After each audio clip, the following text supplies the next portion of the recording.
Te souviens-tu de moi?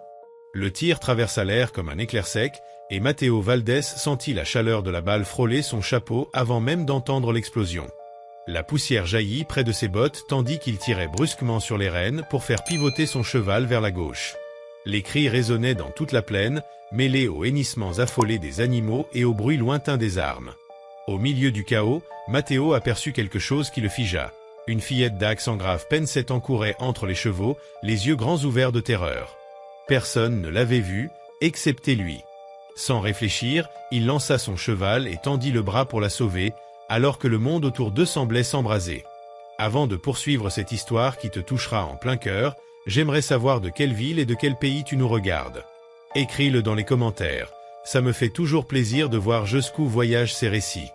20 ans avaient passé depuis cette campagne militaire.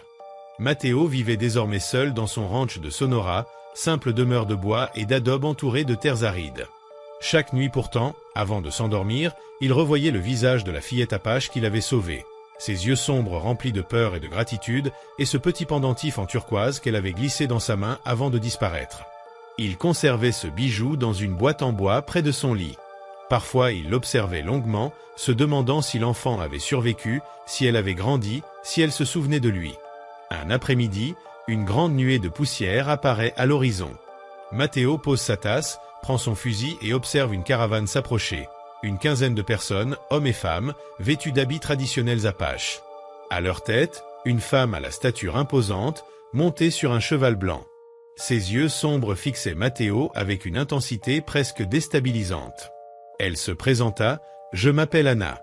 Nous venons chercher un refuge temporaire et tenter d'établir la paix avec les colons. On nous a dit que vous êtes un homme juste. » Matteo, surpris, accepta malgré ses doutes. Cette femme dégageait quelque chose de mystérieusement familier. Plus tard, alors qu'il observait le camp depuis sa fenêtre, il la vit près du feu. Et autour de son cou, un pendentif en turquoise. Identique au sien. Troublé, Matteo alla chercher la boîte où il gardait le bijou de la fillette. Les deux pendentifs étaient exactement pareils. Était-ce possible? Anna, serait-elle l'enfant qu'il avait sauvé 20 ans plus tôt? Le lendemain matin, quand leurs regards se croisèrent, Matteo sentit qu'elle savait. Alors il osa lui demander, « Ce pendentif, il a une signification ?» Anna le toucha du bout des doigts et répondit doucement, « Oui. Il m'a été donné par quelqu'un à qui je dois la vie. Un homme qui m'a protégé lorsque j'étais enfant. » Matteo sentit son cœur se serrer. Elle poursuivit, « Depuis ce jour, je porte ce pendentif pour ne jamais oublier. Une dette de vie à un homme que je cherchais depuis longtemps. » Matteo resta sans voix. La vérité se révélait devant lui, Anna était la fillette qu'il avait sauvée. Elle expliqua qu'elle avait cherché des années durant des traces de lui, suivant les rumeurs d'un ancien soldat devenu rancher. Le destin avait fini par les réunir. Avant de repartir vers son peuple, elle lui dit « J'aimerais te parler davantage, si tu le veux. Il y a beaucoup de choses que je dois te dire. » Matteo acquiesça, la gorge nouée. Cette rencontre, qu'il avait tant imaginée sans jamais y croire, venait enfin de se produire, bouleversant son existence en un seul instant. À l'intérieur de sa maison, Matteo referma la porte derrière lui et s'y adossa un instant, les yeux fermés. 20 ans. 20 ans à attendre, à se demander, à se souvenir. Et maintenant, elle était là, non plus comme une ombre du passé, mais comme une femme réelle, vivante, lumineuse. Ce jour-là, Matteo avait envoyé l'un de ses jeunes employés prévenir le maire de l'arrivée d'une délégation apache venue proposer des négociations de paix. Il savait que la nouvelle serait mal accueillie. Les colons portaient encore trop de blessures, trop de rancune héritée de générations de conflits. Pourtant, même la plus petite chance d'éviter de nouvelles tensions valait la peine d'être tentée. Lorsque la nuit tomba, Anna vint le rejoindre.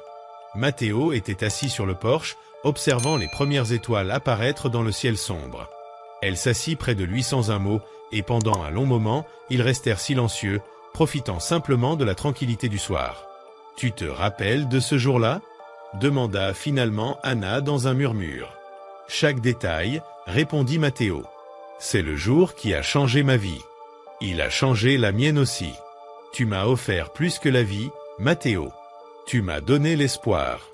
Tu m'as montré que même en temps de guerre, certains hommes choisissaient la bonté. » Matteo sentit sa gorge se serrer. « J'ai fait ce qui me semblait juste. Tu as désobéi aux ordres pour me sauver. Tu as risqué ton avenir. Ce n'était pas juste faire ce qui est juste, c'était un sacrifice. Il se tourna vers elle. À la lueur de la lune, il vit briller des larmes dans ses yeux. Je ne regrette rien. Je referai exactement la même chose. Le sourire d'Anna était à la fois triste et magnifique. C'est pour cela que je t'ai cherché toutes ces années. Les jours suivants furent marqués d'une tension palpable. La réponse du village avait été celle que Matteo craignait, un refus catégorique. Le maire avait exigé que les Apaches quittent immédiatement le ranch, les qualifiant de manière offensante. Matteo avait senti cette injustice comme une brûlure. Il connaissait l'histoire des deux camps, mais rejeter ceux qui venaient chercher la paix lui semblait profondément hypocrite. Anna accueillit la nouvelle avec calme, comme si elle s'y attendait déjà. Ces guerriers, toutefois, n'étaient pas aussi patients. Takoda, le plus imposant d'entre eux, voulait repartir aussitôt. Mais Anna décida qu'il resterait quelques jours pour se reposer avant le long voyage de retour. Pendant ces après-midi chauds du désert, Matteo et Anna apprirent à mieux se connaître. Leurs conversations, d'abord hésitantes, devinrent plus naturelles. Matteo découvrit en elle une femme d'une grande intelligence, parlant plusieurs langues et dotée d'une mémoire remarquable. Un soir, alors qu'il réparait une clôture, Anna arriva à cheval. Ses cheveux tombaient en longues vagues sombres sur ses épaules. Elle proposa son aide et malgré la surprise de Matteo, elle se montra habile et déterminée. En travaillant côte à côte, elle lui confia qu'elle avait été la seule survivante de sa famille lors de l'attaque qui les avait séparés 20 ans plus tôt. Cette tragédie l'avait poussée à devenir une protectrice de son peuple. Matteo l'écouta avec respect et compassion. Il remarqua le pendentif en turquoise qu'elle portait toujours. « C'est mon lien avec toi, dit-elle. Chaque fois que je doutais, je le touchais pour me souvenir qu'il existe de la bonté dans ce monde. » Puis, avec sérieux, elle lui révéla une tradition de sa tribu. Lorsqu'une personne te sauve d'une mort certaine, une dette sacrée naît, qui ne peut être honorée qu'à travers une union. Selon notre coutume, expliqua-t-elle, je devrais devenir ta compagne. Matteo resta sans voix. Anna précisa qu'elle n'était pas venue uniquement par devoir, elle voulait connaître l'homme qui l'avait sauvé. Et maintenant qu'elle le voyait tel qu'il était, elle savait qu'il dépassait tout ce qu'elle avait imaginé. Mais Matteo craignait les conséquences, leurs deux peuples les rejetteraient peut-être. Ou peut-être, répondit-elle, que notre union pourrait devenir un pont entre eux. Avant qu'il puisse répondre, le bruit de chevaux les interrompit. Une poussière s'élevait sur le chemin menant au ranch. Matteo sentit une appréhension lui nouer l'estomac. Il monta rapidement à cheval, Anna sur ses talons. Ils arrivèrent face à 5 colons armés, menés par Cornelio, un homme influent du conseil municipal. Son attitude montrait clairement qu'il n'était pas venu discuter paisiblement. « Baldé !» cria-t-il. « Nous devons parler. » Matteo descendit calmement, les mains visibles. Les guerriers Apaches s'étaient rapprochés, formant un cercle protecteur mais sans provocation. « Qu'est-ce que vous voulez, Cornelio ?» demanda Matteo. « On a appris que tu héberges des Apaches. Ils sont venus en paix. Je leur ai offert un abri temporaire. »« Un abri ? Ah ?» Anna avança doucement. « Nous ne venons pas chercher la guerre. Nous voulons un avenir différent. » Cornelio la dévisagea avec mépris. « Tu n'as rien à dire ici. » Matteo sentit la colère monter, mais Anna posa une main apaisante sur son bras. « Cornelio, dit Matteo d'une voix ferme, je ne les chasserai pas. Ce ranch est ma propriété. Si vous avez un problème, adressez-vous à un juge. » L'un des colons éclata de rire nerveusement, prétendant qu'en 3 jours les Apaches pourraient mettre le village en danger. Takoda répondit avec une pointe d'ironie, mais la tension devint immédiatement plus forte. Les deux groupes se tenaient face à face, prêts à réagir au moindre geste. Matteo leva les mains. « Calmez-vous tous. Il n'y aura aucune violence ici. Vous allez remonter à cheval et retourner au village. » Les guerriers Apaches commencèrent à baisser leurs armes avant de regagner leur tente. Un silence dense, presque palpable, s'étendit sur tout le camp. Finalement, Cornelio cracha au sol avec mécontentement. « Ce n'est pas terminé, Valdés. Le conseil saura ce que HAS fait. Ne crois pas que tu vas t'en sortir ainsi. Protéger des innocents n'est pas une trahison, répondit Matteo calmement. Et si le conseil a un problème avec moi, Il sait où me trouver. » Cornélio et ses hommes enfourchèrent leurs chevaux et s'éloignèrent au galop, laissant derrière eux un nuage de poussière et des menaces à peine voilées. Quand ils disparurent à l'horizon, Matteo sentit ses jambes se dérober. Il s'appuya contre le poteau du porche, respirant profondément pour apaiser ses nerfs. Anna s'approcha et s'assit près de lui sur les marches en bois. « Je suis désolé. Nous ne voulions pas t'attirer des ennuis. Les ennuis étaient là bien avant votre arrivée. Ils sont seulement devenus plus visibles, répondit Matteo.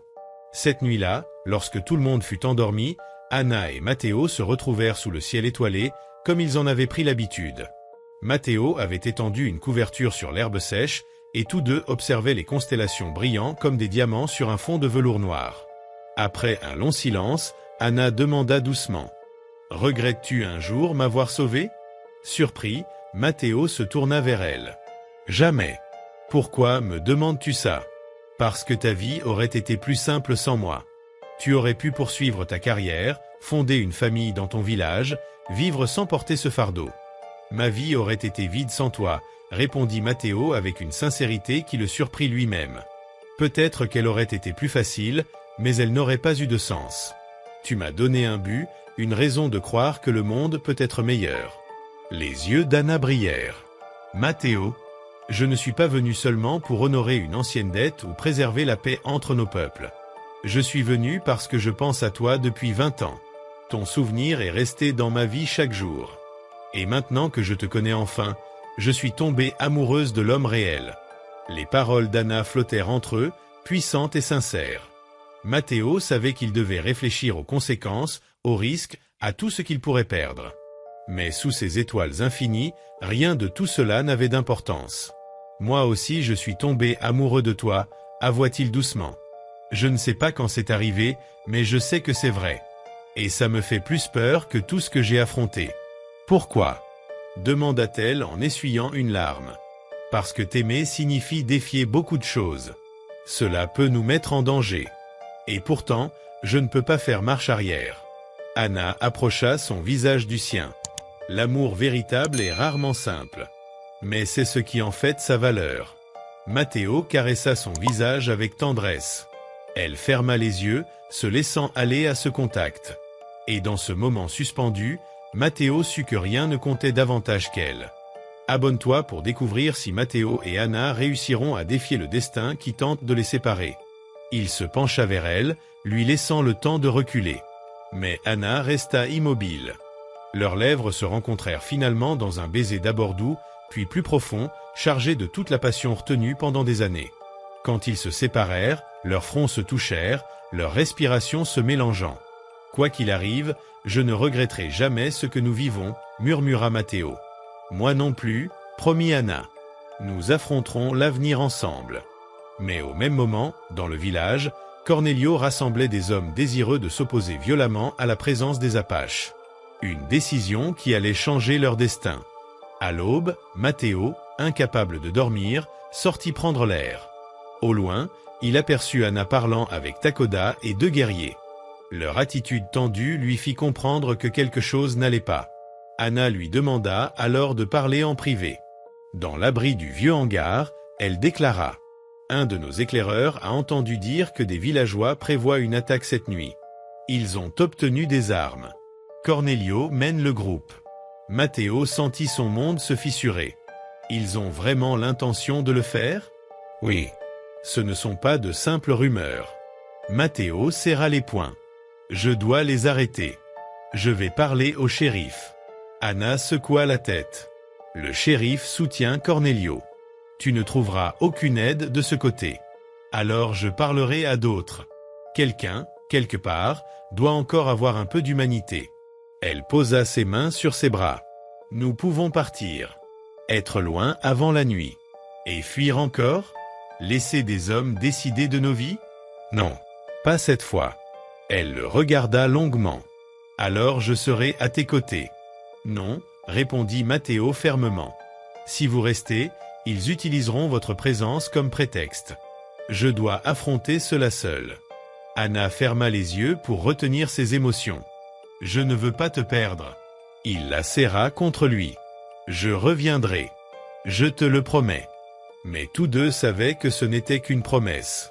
Takoda rejoignit Mateo alors qu'il préparait son cheval. « Anna m'a dit ce que tu vas faire. C'est dangereux. Je le sais. Mais je dois essayer. » Takoda l'observa un long moment. « Tu m'as montré que l'espoir existe encore. Va.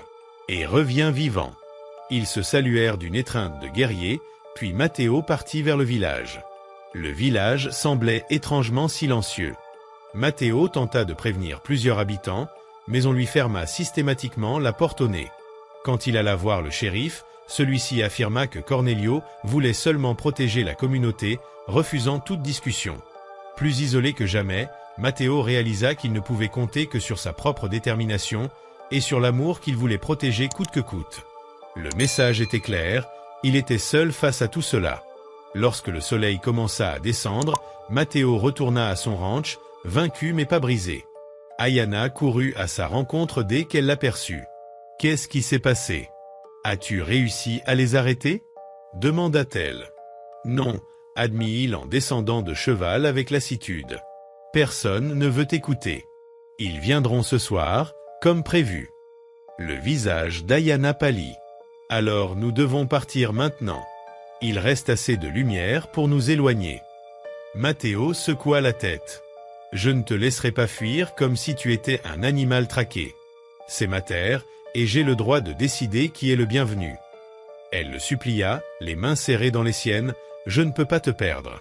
Je préfère vivre ailleurs avec toi que rester ici et te voir mourir. » Mateo tenta de la rassurer, même s'il doutait lui-même. Il lui demanda confiance, expliquant qu'il avait un plan. Il passa les heures suivantes à se préparer, sécurisant la maison, vérifiant ses armes, disposant de l'eau près des bâtiments au cas où quelqu'un tenterait d'y mettre le feu. Ayana et les guerriers Apaches refusèrent catégoriquement de partir. S'il y avait danger, ils l'affronteraient ensemble. La nuit tomba, profonde et silencieuse. Mateo avait éteint toutes les lampes, laissant le ranch baigné seulement par la faible lueur de la lune. Posté sur le porche avec son fusil, il scrutait l'horizon. À ses côtés, Ayana tenait son arc, tandis que les guerriers Apaches se dispersaient comme des ombres autour du campement. L'attente était interminable. Puis, peu après minuit, Mateo aperçut des silhouettes, une quinzaine d'hommes à cheval avançaient lentement, des torchets à la main. « Ils arrivent » murmura-t-il. Ayana arma son arc, mais Mateo l'arrêta.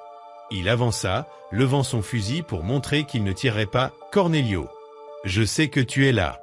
Arrête avant qu'il ne soit trop tard. » Les cavaliers s'immobilisèrent.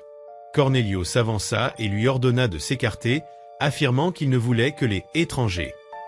Mateo répondit fermement que personne ne franchirait sa propriété. Il tenta de les raisonner, parlant de peur, de perte et de la nécessité d'arrêter la violence. Mais certains l'accusèrent de trahison. Ayana s'avança alors et déclara d'une voix claire qu'il n'avait qu'à les affronter ouvertement, pas cachés dans la nuit. Un silence pesant suivit, puis un coup de feu éclata. L'attaque commença. Des échanges armés éclatèrent dans l'obscurité. Mateo et les guerriers Apaches ripostèrent pour se défendre, essayant d'empêcher que le conflit ne dégénère davantage. Au milieu du chaos, Mateo aperçut Cornelio et 3 hommes contournant le ranch pour atteindre le camp où se trouvaient les non-combattants. Sans réfléchir, il monta à cheval et les intercepta. Une lutte s'engagea. Mateo fut blessé, mais parvint à empêcher Cornelio d'avancer. Puis il vit Garcia viser Ayana. Sans hésiter, Mateo se jeta devant elle et reçut le tir à sa place. Il s'effondra, Ayana criant son nom en le rattrapant. Autour d'eux, le combat continuait, mais pour Mateo tout devenait lointain. Ayana tenta de le maintenir conscient, les larmes aux yeux. Mateo lui murmura alors qu'il l'avait reconnue dès le premier jour, la petite fille qu'il avait sauvée 20 ans plus tôt. Il avoua avoir voulu qu'elle choisisse sa voie librement, non par obligation. Elle répondit qu'elle l'aurait choisie de toute façon. Il lui demanda de vivre, de construire la paix qu'ils avaient imaginée, de ne pas laisser la haine gagner. Elle pleura qu'elle ne pouvait vivre sans lui, mais il lui affirma qu'elle en avait la force. Son regard se fit plus doux, et il lui dit qu'il l'aimait avant de fermer les yeux pour la dernière fois, apaisé. À l'aube, un silence inhabituel s'étendait sur le ranch. Ayana resta auprès de lui toute la nuit, incapable de verser une larme de plus. Les guerriers le portèrent à l'intérieur pour qu'elle puisse le préparer une dernière fois. Elle le lava, coiffa ses cheveux sombres et l'habilla de ses plus beaux vêtements. L'après-midi, ils enterrèrent Matteo sur une colline surplombant le désert qu'il aimait. Peu à peu, des habitants du village arrivèrent pour rendre hommage, témoignant du respect qu'ils avaient pour lui, malgré les divisions. Cornelio avait fui, d'autres avaient été arrêtés. Lorsque le corps fut placé dans la terre, Ayana posa autour de son cou le pendentif de turquoise qu'elle avait reçu enfant. « Jusqu'à ce que nous nous retrouvions », murmura-t-elle. Takoda entonna un chant apache, grave et mélancolique, qui résonna au-dessus du désert comme un adieu sacré au courage et à l'amour de Matteo Valdés. Lorsque la tombe fut entièrement recouverte, Anna se releva. Elle regarda les colons venus rendre hommage à Matteo et vit dans leurs yeux quelque chose auquel elle ne s'attendait pas, de la honte. Honte pour ce qui s'était produit, pour leur rôle indirect dans la haine qui avait conduit à cette tragédie. Le premier à parler fut le forgeron. Il s'approcha d'un pas maladroit, son chapeau tournant entre ses mains. « Mademoiselle, je regrette profondément ce qui s'est passé. Matteo était un homme bon, peut-être le meilleur que j'ai connu.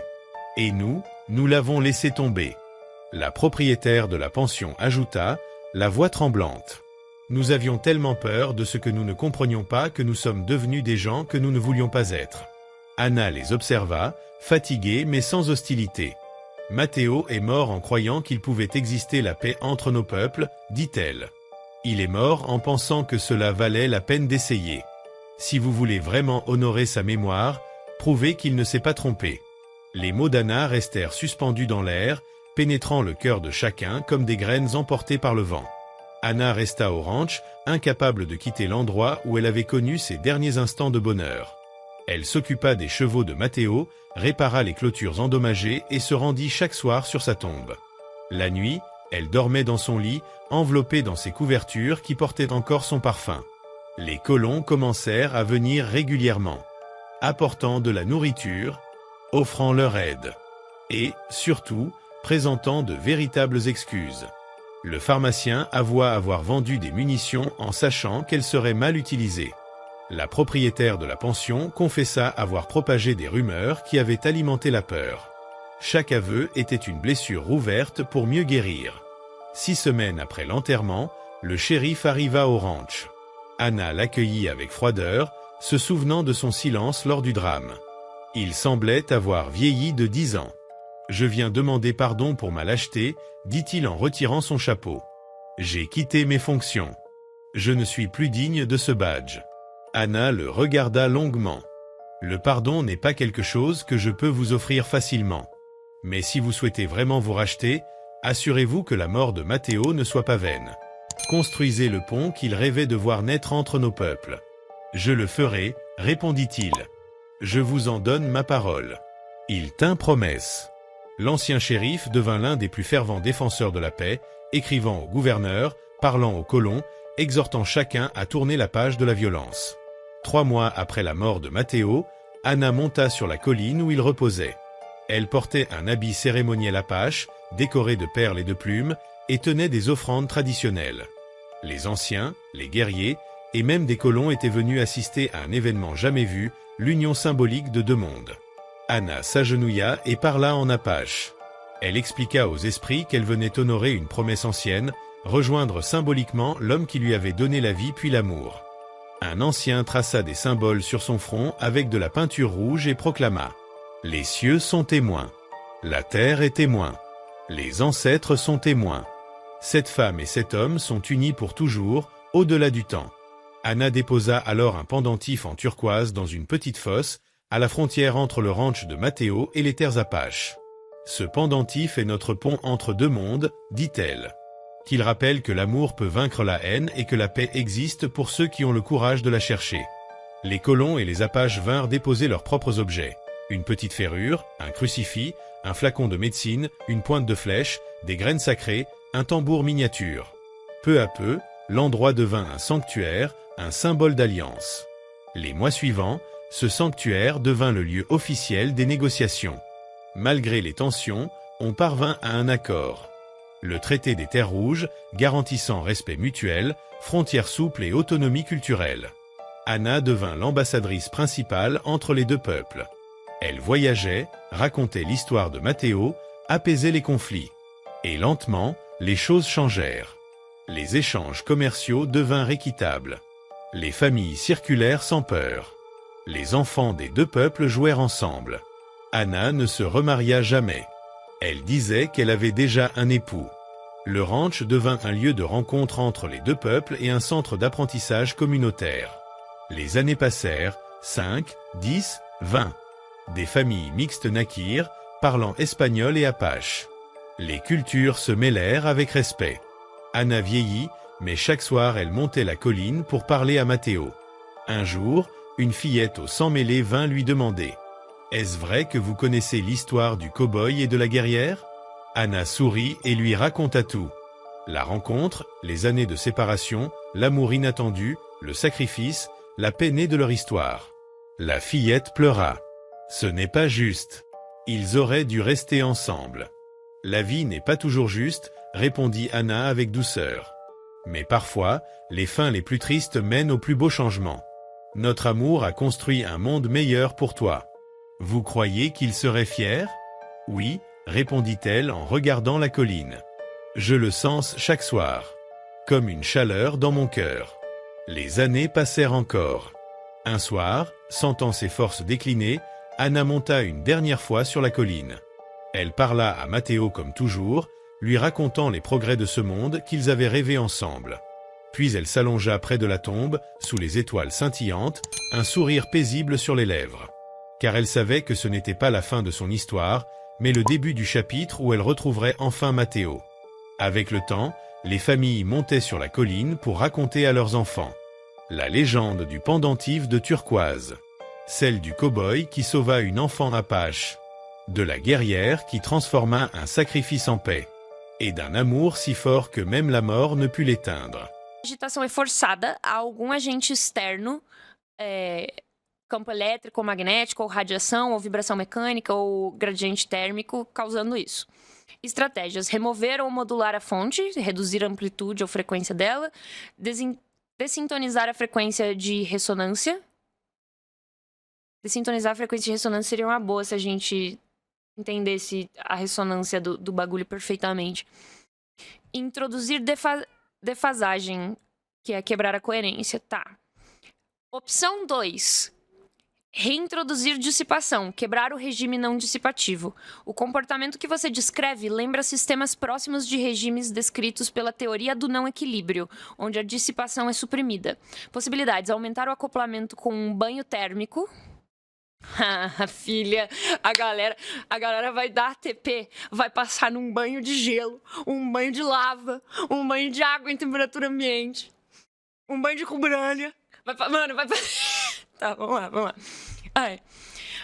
Tá, aumentar o acoplamento com um banho térmico, introduzir defeitos, impurezas ou rugosidade, elevar a temperatura, em alguns casos ativas canais dissipativos, e adicionar viscosidade / atrito efetivo, tá. Terceira opção, quebrar coerência coletiva. Se as partículas estão em agitação persistente, pode haver sincronização / coerência. Em modos coletivos, excitações do tipo fônon coerente, estados do tipo condensado, como reverter ruído controlado. Lembra que a Nogal falou de fazer o bagulho com som, filha? Ruído controlado, perturbações aleatórias, mudança de fase do sistema, tá? Opção 4. Forçar transição de fase ou